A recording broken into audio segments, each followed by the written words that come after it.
Wah. Adine Gatotkaca. Dasar Keparanyata.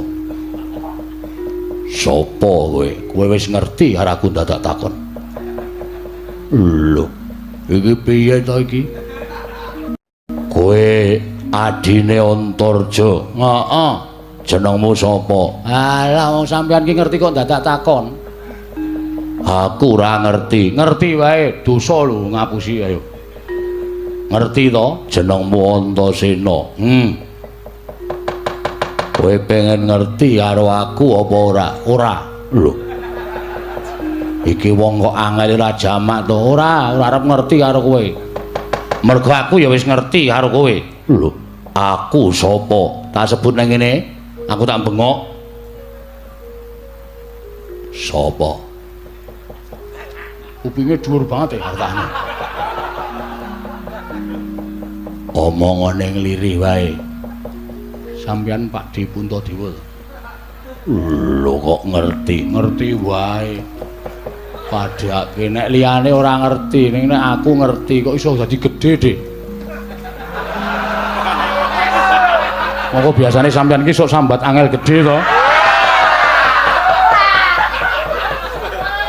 Mergo ora nesu. Wo nek nesu gedhe, iya. Mula aja sok nesu Dik, ndak mbebayani. Nek wis gedhe semono kuwi sapa sing arep ngendhake kamurkaning Pak Di Puntadewa? Jagat ki nganti meh jomplang. Miring jagate, sing sisih wetan tok idak, sing sisih kulon okahe menungsa wae ora iso nandingi bobote Pak Di Darmakusuma. Iya. Pandhawa nang ndi? Tok pangan po? Ora doyan. Ana endi? Monggo kowe tak critani. Ora usah wedi, monggo tak critani. Sik, sampeyan nang kene sik ya. Arep ngopo? Tak gawene bingung. Sapa? Pak Di Baladewa. Aku nek gawe bingung wong kae senenge ra jamak-jamak.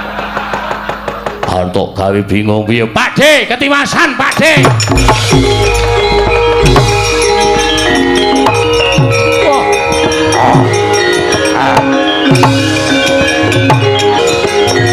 Waduh!